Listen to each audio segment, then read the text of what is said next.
Bienvenido, damos inicio al cuarto capítulo, Los atributos de Dios de A.W. Tozer, volumen 1, un viaje hasta el corazón del Padre.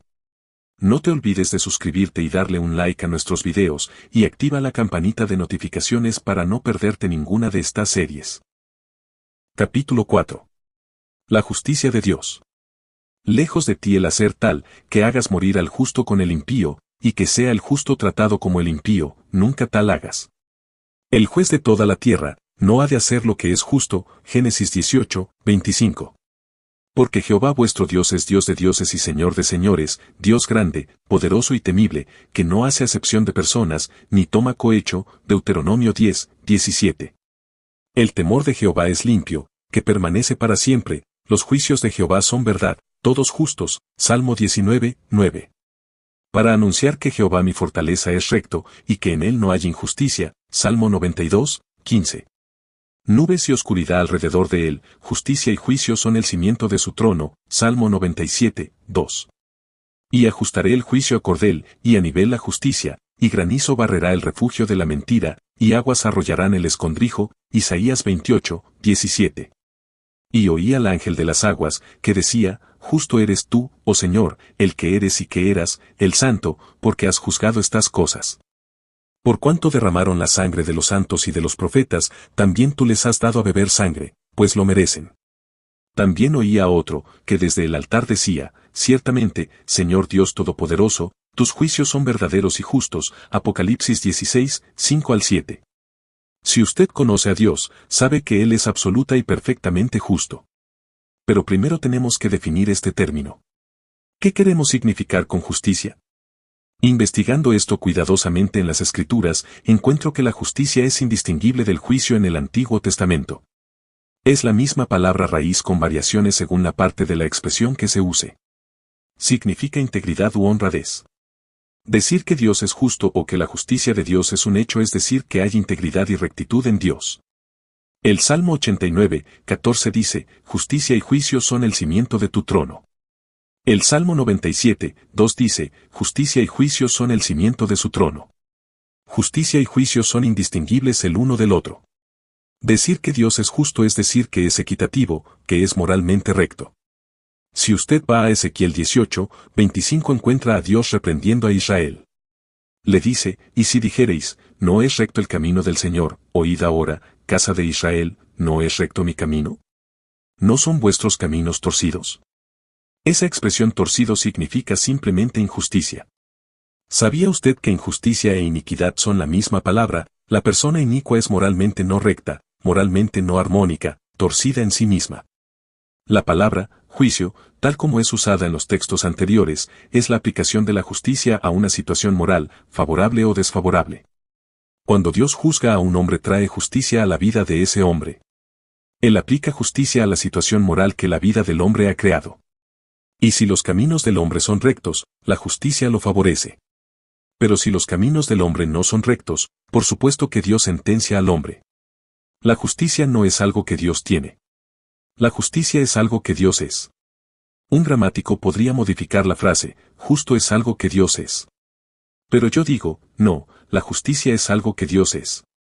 Dios es amor y, así como Dios es amor, Dios es justicia. Usted a veces oye decir, la justicia requiere que Dios haga esto. Probablemente yo mismo use esta expresión, aunque sea semánticamente impropia. El lenguaje humano vacila cuando tratamos de usarlo para describir a Dios. Los profetas del Antiguo Testamento y los apóstoles del Nuevo pusieron tal esfuerzo en el lenguaje que las palabras gimen y rechinan en el esfuerzo por contar la historia. Debemos recordar que la justicia no es algo externo a Dios a lo cual Dios debe conformarse. Nada jamás le exige a Dios hacer nada. Si usted tiene un Dios al que se le exige hacer algo, entonces tiene un Dios débil que debe uncir su cuello a un yugo y allanarse ante la presión externa. Entonces la justicia es mayor que Dios. Pero eso es pensar erróneamente. Todas las razones de Dios para hacer algo están situadas dentro de Dios. No son traídas desde afuera para que Él las cargue. Ellas residen dentro de Dios, es decir, ellas son lo que Dios es. Y las razones de Dios para hacer lo que hace brotan de lo que Dios es. Nada le ha sido añadido a Dios desde la eternidad. Y nada ha sido quitado de Dios desde la eternidad. Nuestro Dios es exactamente lo que era antes de que un simple átomo fuera creado. Él será exactamente igual a lo que es cuando los cielos ya no sean más. Él nunca ha cambiado en ningún sentido, porque es un Dios inmutable. Dios, siendo perfecto, es incapaz de perder o de ganar algo. Es incapaz de hacerse más grande o más pequeño. Es incapaz de conocer más o menos. Dios es simplemente Dios. Y Dios justamente desde su interior, no en obediencia a alguna ley imaginaria, Él es el autor de todas las leyes, y actúa como Él mismo en todo tiempo. Se nos ha mentido, hecho trampa, traicionado y engañado tanto incluso por parte de quienes admiramos y respetamos, que hemos llegado a proyectar nuestro cinismo al propio trono de Dios. Y sin darnos cuenta tenemos en nuestras mentes un sentimiento de que Dios también es así. Permítame decirle que Dios siempre actúa como Él mismo. No hay arcángel, ni 10.000 ángeles con espadas, ni querubines o serafines que puedan persuadir a Dios de actuar de otra manera. Dios siempre actúa como Él ha sido y como siempre será. Él debía redimir al hombre dentro de ese poderoso, ilimitado marco. Él no podía cambiar, o habría ido de mejor a peor o de peor a mejor. Y siendo Dios y siendo perfecto no podía ir en ninguna dirección. Él debía seguir siendo Dios. Así en el libro de Apocalipsis, la justicia de Dios es cantada por sus santos. Teólogos, tanto judíos como cristianos, hablan de la justicia como uno de los atributos de Dios. Dios es justicia, y Dios siempre actúa justamente, no por compulsión desde afuera sino porque esa es la manera en que Él mismo es. La justicia siempre debe prevalecer porque Dios es el soberano Dios que siempre prevalece. Si esto es verdad, donde entramos usted y yo, hubo un antiguo teólogo de nombre Anselmo que ya no es muy leído ahora. Él fue uno de los grandes padres de la Iglesia, de los grandes teólogos, de los grandes santos, de los grandes pensadores. Fue llamado un segundo Agustín. Y Anselmo le formuló a Dios la pregunta, ¿cómo perdonas al malvado si tú eres justo, supremamente justo? No nos preocupamos mucho por esta cuestión, porque en este día hemos abaratado la salvación. Hemos degradado nuestro concepto de Dios al punto que esperamos toparnos con las puertas de perlas y golpear la puerta y decir, hola, Dios, aquí estoy, y que Dios nos haga pasar. Haríamos mejor en tomar la cuestión de los antiguos teólogos que se daban cuenta de que debemos temer ir presuntuosamente a la puerta del cielo y que no nos dejen entrar. El viejo hermano Anselmo se confortaba a sí mismo con este pensamiento, vemos donde el río fluye, pero las fuentes de donde nace no las vemos. Él sabía lo que Dios puede, pero no sabía cómo Dios puede. ¿Cómo puedes tú justificar a un hombre malvado y seguir siendo justo?, preguntaba. Para esa pregunta hay 3 respuestas felices. Primera, la unidad de Dios. Una respuesta es que el ser de Dios es unitario. ¿Qué significa eso? Significa que Dios no está compuesto de partes. Usted no es un ser unitario. Usted está compuesto de espíritu, alma y cuerpo. Usted tiene memoria y olvido. Usted tiene atributos que le fueron dados. Algunas cosas pueden ser quitadas de usted, pero aún así usted permanece. Hay secciones enteras de su cerebro que pueden ser destruidas y usted puede seguir viviendo, es así porque usted no es unitario. Esto es, Dios lo hizo a usted, e hizo significa compuesto. Dios lo juntó a usted. Puso la cabeza al tope del torso y las piernas bajo el torso y le puso su torrente sanguíneo, su sangre, ventrículos y aurículas y venas y arterias y nervios y ligamentos. Fuimos hechos así y puede apartar una asombrosa cantidad del hombre y él seguirá estando allí. Pero usted no puede pensar así de Dios, porque el ser de Dios es unitario. Los judíos siempre creyeron en el Dios unitario. Oye, Israel, Jehová nuestro Dios, Jehová uno es, Deuteronomio 6, 4. Pero los judíos no solamente dijeron que hay un solo Dios. Los judíos enseñaron el ser unitario de Dios, y la Iglesia enseña, en la medida en que la Iglesia enseña algo ahora, usted puede ir a la Iglesia toda la vida y no obtener mucha teología, que el ser de Dios es unitario. Hay un Señor no significa meramente que solo hay un Dios, significa que Dios es uno. ¿Ve usted la distinción que hay allí? No debemos pensar a Dios como compuesto de partes que trabajan armoniosamente. Debemos pensar a Dios como uno. Porque Dios es uno, los atributos de Dios nunca discrepan unos de otros. Porque el hombre no es unitario sino hecho, porque es compuesto, el hombre puede ser frustrado. Puede tener esquizofrenia, y parte de él puede guerrear con otra parte de él. Su sentido de justicia puede guerrear con su sentido de misericordia. El juez muchas veces se sienta en el tribunal y queda atrapado entre la misericordia y la justicia y no sabe cuál ejercer. Está esa famosa historia del hombre que, en víspera de la guerra a la cual debe ir a pelear por su país, le dijo a su novia que la amaba y planeaba desposarla: no podría amarte tanto, si no amara más el deber. Ese es un hombre atrapado entre el amor a una mujer y el amor al deber. Eso es porque el hombre está hecho de partes. Es por eso que tenemos psiquiatras, para tratar de volver a juntar nuestras partes. No lo logran, usted lo sabe, pero lo intentan, debemos darles el crédito por intentarlo. Dios no tiene partes más de lo que un diamante tiene partes. Dios es todo un Dios, y todo lo que Dios hace armoniza perfectamente con cualquier otra cosa que Dios hace, porque no hay partes que deban juntarse ni atributos que se enfrenten en lucha unos con otros. Todos los atributos de Dios son uno, y están juntos. Algunas veces, cuando predico en servicios evangelísticos, caigo en el mismo error semántico. Pensamos a Dios como presidiendo una corte legal en la cual el pecador ha quebrantado la ley de la justicia. Imaginamos que esa justicia está en algún lugar allí afuera, fuera de Dios. El pecador ha pecado contra esa justicia externa y es esposado y llevado al tribunal ante Dios. Luego pensamos que la misericordia de Dios quiere perdonar al pecador, pero que esa justicia externa dice: no, Él ha quebrantado mis leyes. Debe morir. Y así nos representamos dramáticamente a Dios sentado en su trono con lágrimas en los ojos dictando la sentencia de muerte a un hombre que su misericordia querría perdonar pero que no puede porque la justicia no se lo permite. Bien podríamos ser paganos y pensar acerca de Dios a la manera en que lo hacen los paganos. Esa no es teología cristiana, nunca lo fue y nunca lo será. Es erróneo pensar de esa manera, porque estamos haciendo como si Dios fuera un hombre. Pensabas que de cierto sería yo como tú, dice Dios, Salmo 50, 21. Nuestros jueces sientan en el tribunal y sus corazones quieren perdonar, pero la ley no les permite hacerlo y ellos están atrapados en el medio. Me han dicho que a veces los jueces empalidecen y se aferran a la mesa que tienen delante cuando sentencian a muerte a hombres. Su misericordia no está en armonía con su sentido de justicia. La justicia externa se para allí como una ley y dice: ese hombre debe morir. Pero la misericordia dice: por favor, perdónalo. Pero pensar eso de Dios es pensar erróneamente de Dios. Todo lo que Dios es y hace armoniza con todo lo demás que Dios es y hace. Probablemente yo no debería usar siquiera la palabra armonía porque la armonía requiere al menos dos que se junten y por un tiempo se conviertan en uno. Pero no hay nada como eso en Dios, Dios solo es. Cuando usted ora, dice: Padre nuestro que estás en los cielos. Dios solo es. Por consiguiente, la primera respuesta a la pregunta ¿cómo puede Dios, siendo justo, sin embargo absolver al malvado?, brota del ser de Dios como unitario. La justicia de Dios y la misericordia de Dios no discrepan una de la otra. Segundo, la pasión de Cristo. La segunda respuesta deriva del efecto de la pasión de Cristo.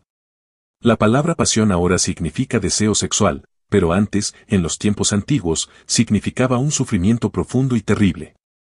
Por eso llamaron al Viernes Santo, tiempo de pasión, y nosotros hablamos de la pasión de Cristo. Es el padecimiento de Jesús mientras hacía con su propia sangre su ofrenda sacerdotal por nosotros. Jesucristo es Dios, y todo lo que he dicho acerca de Dios describe a Cristo. Él es unitario.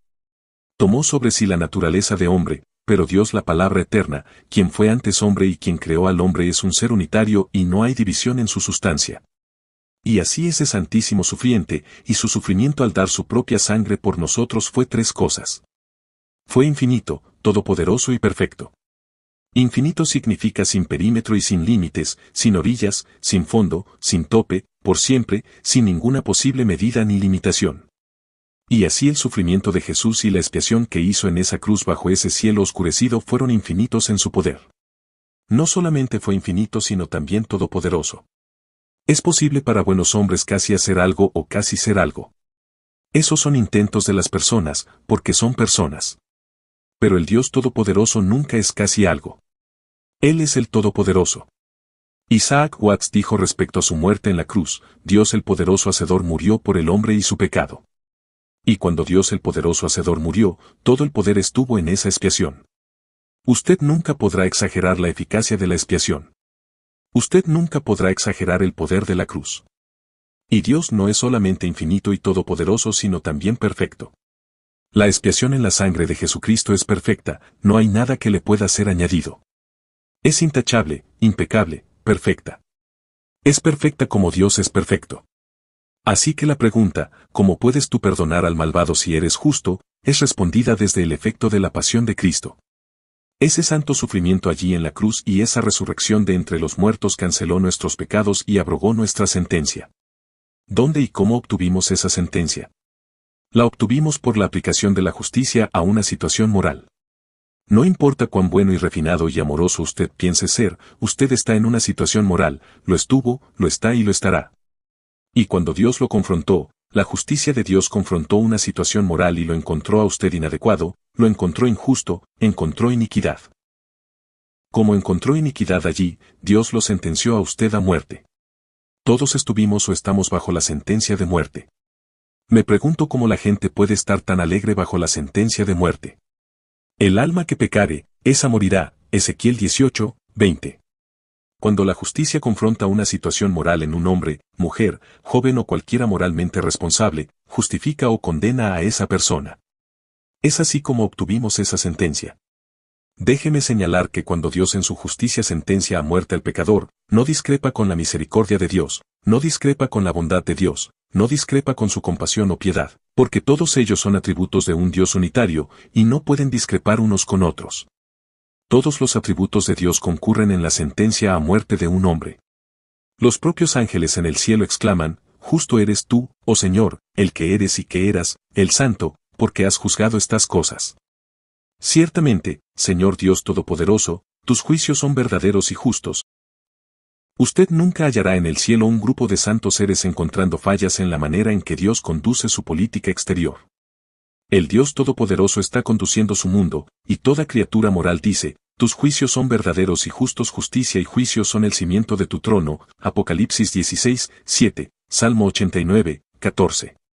Cuando Dios envía a un hombre a morir, la misericordia y la piedad y la compasión y la sabiduría y el poder concurren, todo cuanto es inteligente en Dios concurre a la sentencia. Pero el misterio y el asombro de la expiación. Para el alma que aprovecha esa expiación, que se lanza sobre esa expiación, la situación moral ha cambiado. Dios no ha cambiado. Jesucristo no murió para cambiar a Dios, Jesucristo murió para cambiar una situación moral. Cuando la justicia de Dios confronta a un pecador desprotegido, esa justicia lo sentencia a morir. Y todo lo que Dios es concurre a esa sentencia. Pero cuando Cristo, que es Dios, fue al madero y murió allí en infinita agonía, en una plétora de sufrimiento, ese gran Dios sufrió más de lo que ellos sufrirían en el infierno. Él sufrió todo lo que ellos podrían sufrir en el infierno. Él sufrió con la agonía de Dios, porque todo lo que Dios hace, lo hace con todo lo que es. Cuando Dios sufrió por usted, mi amigo, Dios sufrió para cambiar su situación moral. El hombre que se entrega a la misericordia de Dios tiene cambiada la situación moral. Dios no dice, bueno, excusemos a este hombre. Él tomó una decisión y fue perdonado. Él fue al salón de oración y fue perdonado. Está yendo a unirse a la iglesia, pasemos por alto su pecado. No. Cuando Dios mira a un pecador que ha recibido la expiación, no ve la misma situación moral que cuando mira a un pecador que sigue amando su pecado. Cuando Dios mira a un pecador que sigue amando su pecado y rechaza el misterio de la expiación, la justicia lo condena a muerte. Cuando Dios mira a un pecador que ha aceptado la sangre del pacto eterno, la justicia lo sentencia a vivir. Y Dios es justo al hacer ambas cosas. Cuando Dios justifica a un pecador, todo en Dios está del lado del pecador. Todos los atributos de Dios están del lado del pecador. No sucede que la misericordia está implorando por el pecador y la justicia está tratando de empujarlo a la muerte, como a veces nuestros predicadores lo hacen parecer. Todo en Dios hace todo lo que Dios hace. Cuando Dios mira a un pecador y no ve en él la expiación, que él no quiso aceptar la expiación, que piensa que no le es aplicable, la situación moral es tal que la justicia dice que debe morir. Y cuando Dios mira al pecador que tiene la expiación, que en fe sabe y acepta que se hizo expiación por él, la justicia dice que debe vivir. El pecador injusto no puede ir al cielo más de lo que él. Pecador justificado puede ir al infierno. Oh, amigos, ¿por qué estamos tan tranquilos? ¿Por qué estamos tan silenciosos? Deberíamos regocijarnos y dar gracias a Dios con todas nuestras fuerzas. Vuelvo a decirlo, la justicia está del lado del pecador arrepentido. Primera de Juan 1, 9 dice, si confesamos nuestros pecados, Él es fiel y justo para perdonar nuestros pecados, y limpiarnos de toda maldad. La justicia está ahora de nuestro lado porque el misterio de la agonía de Dios en la cruz ha cambiado nuestra situación moral. Así la justicia mira y ve igualdad, no iniquidad, y somos justificados. Eso es lo que la justificación significa. ¿Creo en la justificación por fe? Oh, mi hermano, sí que creo en ella. David creyó en ella y lo escribió en el Salmo 32. Después fue citado por uno de los profetas. Pablo lo recogió y lo escribió en Gálatas y Romanos. Estuvo perdida por un tiempo y relegada al tacho de polvo y luego volvió a salir y fue traída al frente y enseñada por Lutero y los moravos y los Wesley y los presbiterianos. Justificación por fe, sobre ella nos afirmamos hoy. Cuando hablamos de la justificación, no se trata de manipular un texto. Debemos ver quién es Dios y ver por qué esas cosas son verdad. Somos justificados por fe porque la agonía de Dios en la cruz cambió la situación moral. Nosotros somos esa situación moral. A Dios no lo cambió en absoluto. La idea de que la cruz limpió el ceño fruncido de la cara de Dios y que él a regañadientes comenzó a sonreír es un concepto pagano y no cristiano. Dios es uno. No solo es que hay un solo Dios, sino que el único Dios es unitario, uno consigo mismo, indivisible. Y la misericordia de Dios es simplemente Dios siendo misericordioso. Y la justicia de Dios es simplemente Dios siendo justo. Y el amor de Dios es simplemente Dios amando. Y la compasión de Dios es simplemente Dios siendo compasivo. No se trata de algo que sale de Dios, es algo que Dios es. La inmutabilidad de Dios. ¿Cómo puede Dios ser justo y seguir justificando a un pecador? Hay una tercera respuesta. La compasión fluye de la bondad y sin embargo la bondad sin justicia no es bondad. Usted no puede ser bueno y no ser justo, y si Dios es bueno debe ser justo. Cuando Dios castiga al malvado, hace una cosa justa, porque es congruente con lo que merece el malvado. Pero cuando Dios perdona a un hombre malvado también es justo hacerlo, porque es congruente con la naturaleza de Dios. Así tenemos a Dios el Padre, el Hijo y el Espíritu Santo actuando siempre como Dios. Su esposa puede ser rezongona, su mejor amigo puede estar distante, guerras foráneas pueden estar en marcha, pero Dios siempre es el mismo. Dios actúa siempre de acuerdo a sus atributos de amor, justicia y misericordia. Siempre, siempre, siempre Dios actúa como Dios. ¿No le alegra no tener que entrar a hurtadillas en el cielo por una ventana del sótano? ¿No le alegra no estar yendo a obtenerlo como algunos predicadores obtienen grados académicos, pagando $25 por un diploma comprado? ¿No le alegra no entrar al cielo por un descuido de Dios? Dios está tan ocupado con su mundo que usted se mete de contrabando en él. Y está allí unos miles de años antes de que Dios lo vea. ¿Está contento de que no lo obtendrá meramente por ser miembro de una iglesia? Dios dice, bueno, esta es una iglesia bastante bonita. Permitamos que Él venga a ella. Y así usted ingresa, pero más tarde Él encuentra sus puntos malos y quizás usted sea echado. Esa es la parábola del hombre que apareció en la boda sin la ropa adecuada. Amigo, ¿cómo entraste aquí, sin estar vestido de boda? Mas él enmudeció.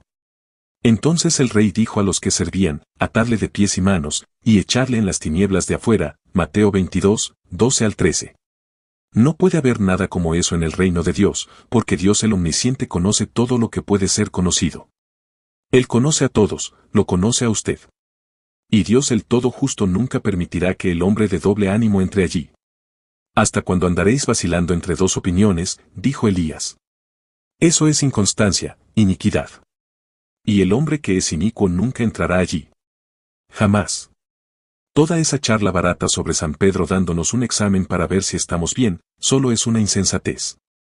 El gran Dios Todopoderoso, siempre uno consigo mismo, mira una situación moral y ve o muerte o vida.